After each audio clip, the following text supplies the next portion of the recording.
Hi folks, Sean here, and this is going to be a quick wee instructional video on audio latency. And this is for anyone who is really just getting into audio recording and maybe setting up their home studio for the first time. So the first tip I'm going to say is that some of my friends have been trying to set up their recording by plugging the interface into the computer, but they have been setting the output to some sort of Bluetooth device, whether it's like their AirPods or a pair of wireless headphones or a wireless speaker or something. That's the Bluetooth device. Just plug in a set of wired headphones. Wired monitors would be the best bet for you. I would say keep your computer clean as much as possible. So if you're using an older device and it can't handle the processing power of the audio, then don't know what to say to you.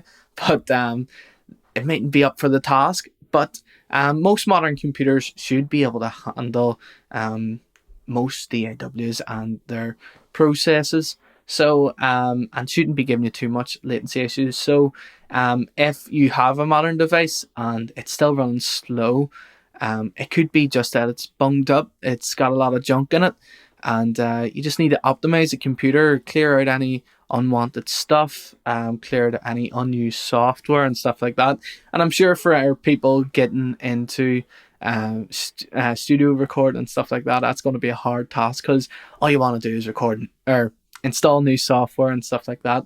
But yeah, it really affects the performance of the computer and could affect that audio latency.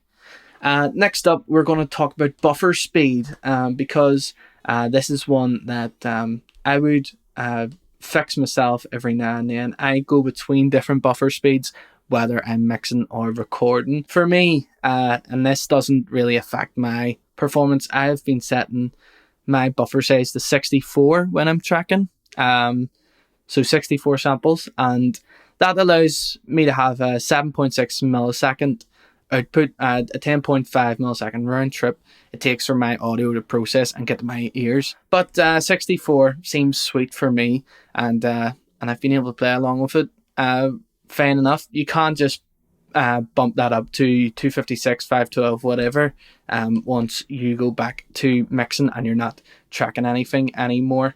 But you'll see as I change this, go up to 1024 here, it's going to be a 54 millisecond round trip to process your audio in that case, which is going to be more than half a second, which will definitely put you off while recording. The last thing I'm going to mention is plugins and stuff, because we can always get pretty caught up in adding more and more effects to our chain when we are recording.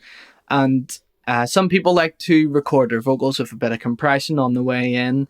They like to have some inline processing like reverb and stuff while they're recording, and that's fine. But if it is affecting latency, then more than likely that could be a source for that latency. So try taking out your reverb, taking off your compression, or there's some of those really big CPU heavy inputs and inserts and audio effects that are going to affect that processing speed and will cause latency. So you just have to turn them off and see if that affects it. And if it does, then you might have to just find some sort of alternative or have them turned off while you're recording.